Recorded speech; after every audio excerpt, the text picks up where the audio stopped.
Hello everybody, it's Nato at the Nest, and this is the beginning of the spring of 1919 turn for the World War I scenario.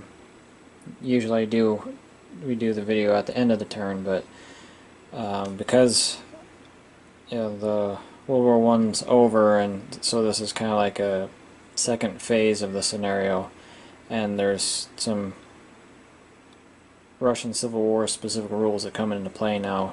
Figured do kind of a prologue video so you can see the setup, because Poland and Ireland are new additions. So see kind of the setup before it gets changed, and then go over some of the new Polish specific rules. But before we get into that, I think go over the kind of like the consequences moving forward. Now that the Entente was victorious. So for starters, if the central, this was another one of those keystone scenarios like the Napoleonic Wars were. So if the Central Powers had won this scenario, then that would be it. You just stop, because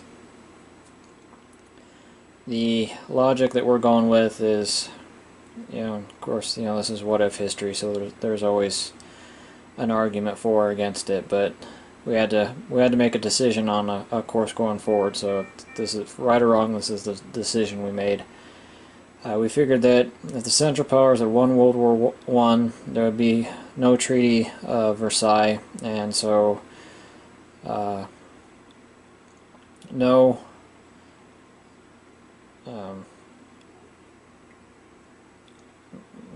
Germany with the stab in the back mentality, no Germany with pent-up anger over the treaty and how the war ended, and more importantly, no Hitler. And no Hitler, no World War II.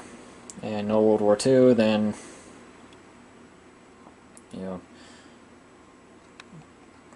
pretty much nothing after that. So, I mean, you could probably make a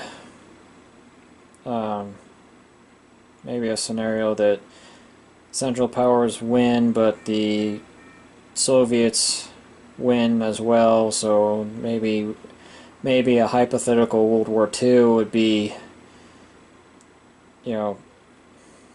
England, France, Germany, maybe eventually America against, I don't know, Russia and Japan or something. I don't know. For a alternate World War II or something like that.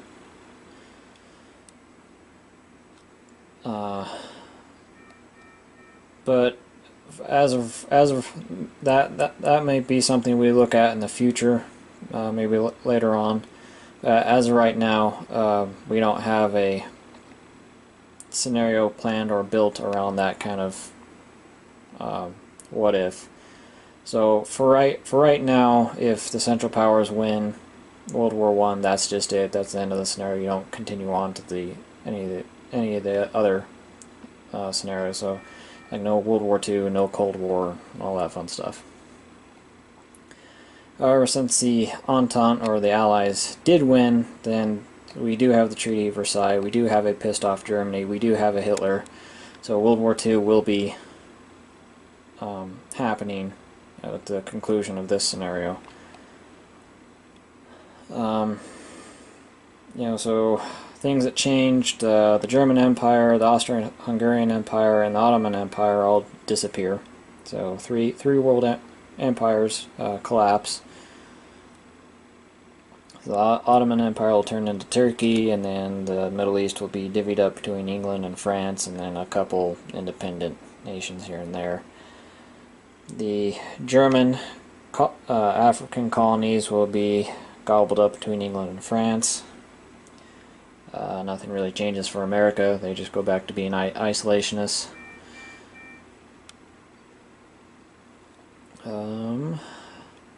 and then the outcome of the Russian Civil War will decide whether we still have a Tsarist Russia or a communist Soviet Russia.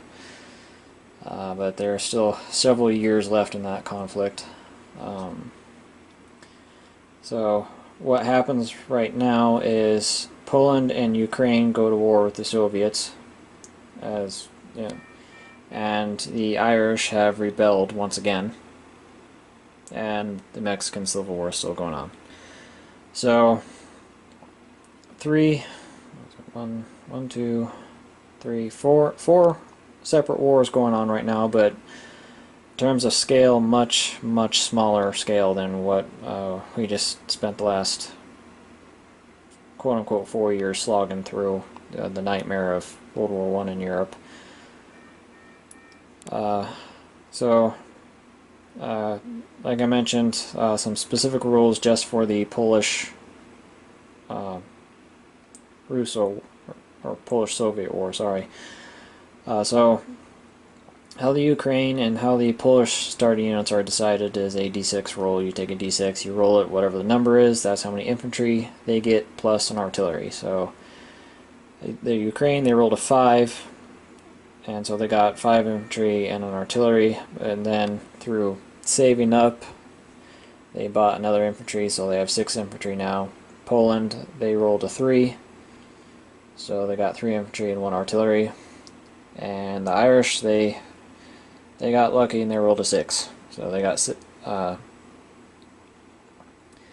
they get 6 infantry. They don't get an artillery because they are, the Irish, it's a rebellion, they're not a actual country, whereas Poland and Ukraine are actual countries at this point. And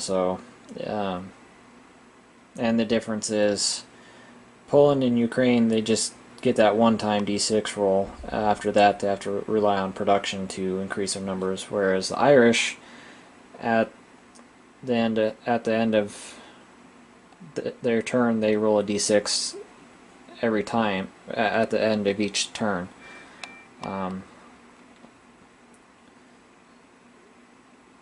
That's mostly a balance. We decided that mostly as a balance reason because they're having to fight the British, and historically this rebellion went on for a number of years, so to give the rebellion a chance to A, last that long, and B, potentially win, they have to be able to pump out a decent amount of troops each turn, because they're facing off against the entire British Empire. That includes Commonwealth, so it's not just the home island, it's the British Raj and it's Anzac. So talking about combined production of almost 50 versus 1. So so they get to roll a d6 at every turn to keep their numbers up, and also the types of weapons they're going to be facing. So it's not just going to be infantry and artillery that they're going to be the Irish are going to be facing. It's going to be planes and tanks and whatever else the British can throw at them. There's some technology changes. Poison gas and trenches are removed from play at this point. The British will still have creeping barrage and the ability to use tanks and advanced fighters and whatnot, but some of the more but trenches and a poison gas are removed from play, because historically, after once the armistice was signed and World War I ended, the trenches and especially the poison gas, because technically that was in violation of the Geneva Conventions, the poison gas was kind of shelved, partly for various reasons, partly because it's just a horrible weapon, partly because of public opinion, and partly because all the nations that have been using it for years now had technically signed a treaty outlining it. But that was before World War I, and nations are like people, and when they have and when their survival is on the line, they'll do anything and everything to survive. So,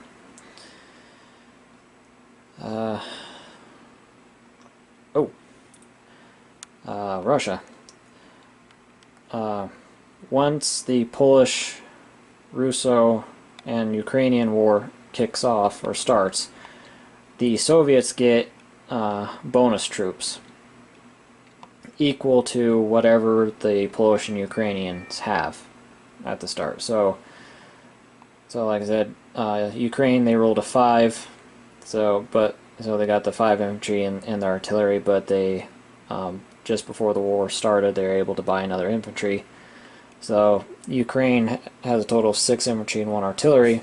So the Soviets get equal to that. So they get for free 6 infantry and an artillery, and they have to be placed in a Soviet territory. They have to be placed in the closest Soviet territory to Ukrainian territory.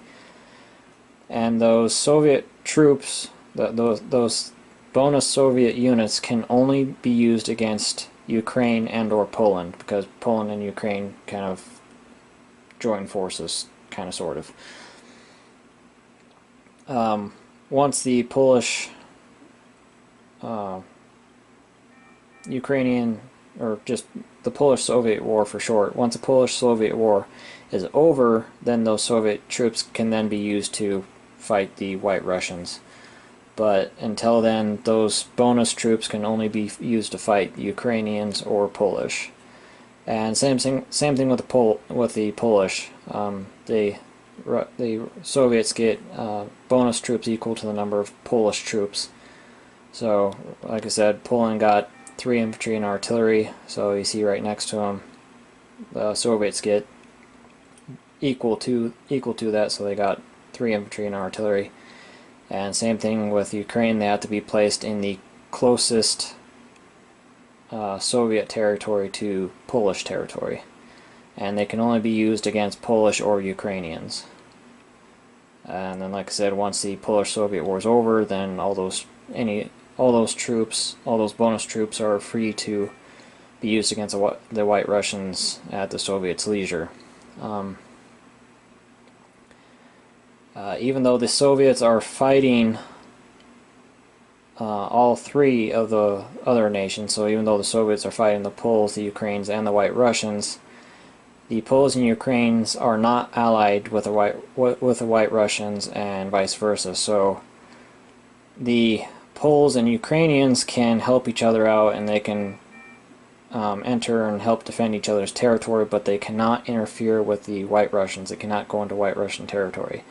And same thing with the White Russians, or the Russian forces still loyal to the Tsar. They cannot interfere with the Polish-Ukrainian war.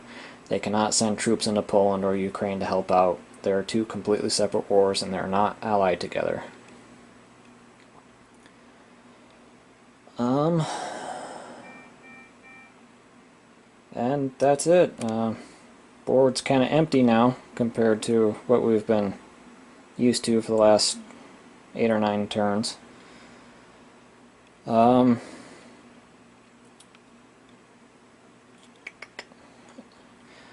Historically, Greece... Oh, no, that doesn't happen to World War II. Never mind. Finland, there is a civil war in Finland between the quote-unquote democratic... well, back up a little bit. When Finland gained its independence, more or less 2 governments formed. They're a pro-democratic government and a pro-communist government. And when it came to forming the legitimate government, they couldn't... The debate over what type of government they should have, democratic or communist, turned into an argument, which turned into a yelling match, which turned into a shooting match. And Finland had a brief civil war. This scenario is not going to reflect that, because the Finnish Civil War only lasted a couple weeks. It was very, very brief, and considering each turn encompasses 6 months in terms of time, we figured just it was so small and so quick that it really wasn't worth implementing. So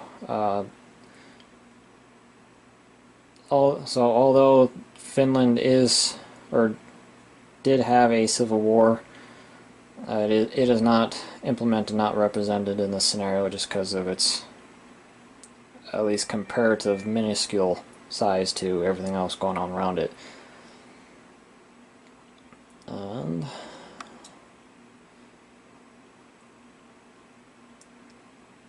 I do believe that's it. So introductions out of the way and new rules out of the way, we'll get to it and we'll come back with the end of the turn and see what happens. See you then.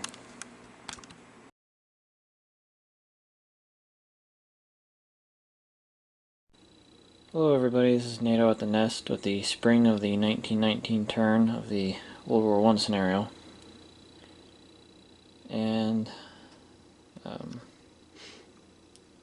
starting with the Mexican rebels, they didn't attack or anything this turn. They just reinforced because they're outnumbered by the Federals, so until they can get either parity or numerical superiority, they're probably just going to continue playing defense. So then the Irish rebels, they moved into Belfast, so they now have control of the entire Irish island. And then the Soviets, the Russian Civil War has dragged the Polish and the Ukrainians into the fight now. So the Soviets, they did a two-pronged attack. They attacked eastern and western Ukraine and took both. So now the only thing left of the Ukraine is Kiev itself.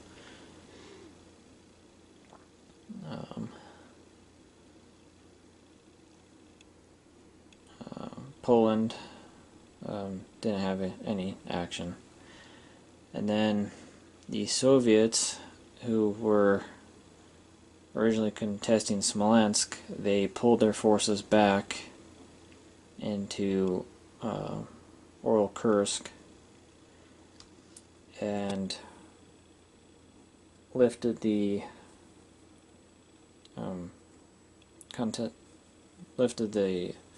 attack on Smolensk. And what this does for the Soviets, why they did that, is, as you can see, the White Russians, or the Tsarist forces, have been able to build up quite a decent force in Smolensk. So the Soviet forces besieging it were now outnumbered by a decent margin. So if they would have stayed there, they ran the risk of being defeated because they'd have to face that full force. But now, since the Soviets retreated and the Soviets have decent strength to the north and south of Smolensk, that traps the Tsarist forces in between them, and so any attack the Tsarist forces make would have to be against both targets simultaneously, because if they just went south, then that would leave the Smolensk factory undefended, and the northern group could just sweep in, or vice versa. So in order for the Tsarist forces in Smolensk to attack, they'd have to split their forces and attack both simultaneously, which would pretty much put them on, in terms of numbers, would put them on even parity in the north and the south. So by making a tactical withdrawal, it essentially forced the Tsarist forces in Smolensk on the defensive until they can build up greater numbers to be able to take on both at the same time.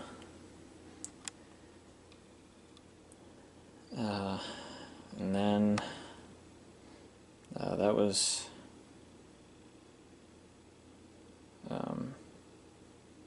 it for the Soviets. Oh, the Soviets in the south pulled back again into Tsaritsyn to defend the factory from the Tsarist forces buildup in the south. And that was it for the Soviets. So the British landed in Ireland to subdue the rebellion. And as you can see, they, with no other threats to England, because World War I's over, the British brought everything they could into it, brought their entire Atlantic fleet and landed everything they could, and they're able to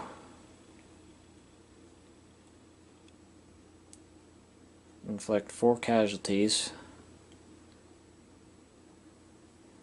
and so they're contesting Ireland. Ireland, for their reinforcement roll, they rolled another 6, so really good. They rolled 2 6s back to back, so really good rolls for Ireland. But the British landed and hit pretty hard, because like I said, it caused 4 Irish casualties. I see two British wounded sitting on that hospital ship right there. And we have the first carrier based plane of the entire series. So for the first time in the entire series, we have aircraft carriers and planes on it and capable of operating from it. So new milestone for the series. And that's it for England.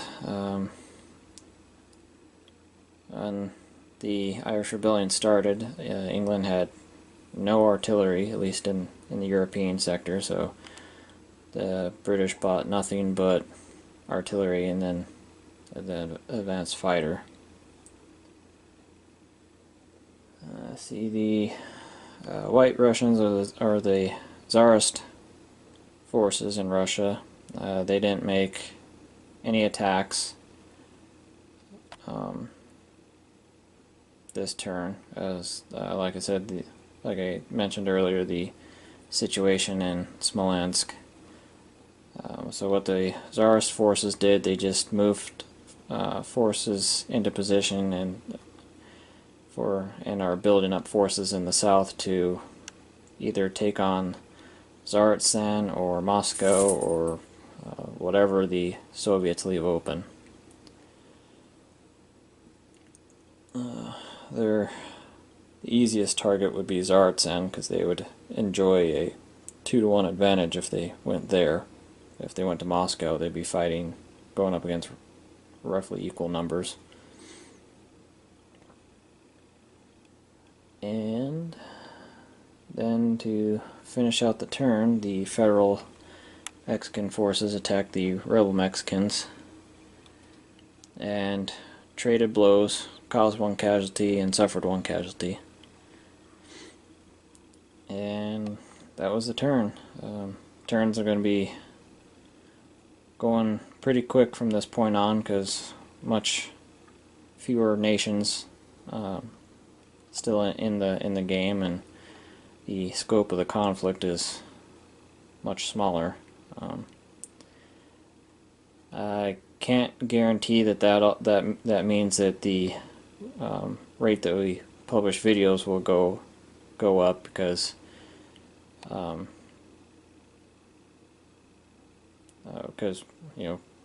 work and life is pretty busy this time of the year for Viper and I. So we'll try to get videos out as fast as possible, but can't guarantee it. But that being said, that was the turn, and so we'll come back with the fall of the 1919 turn. See you then.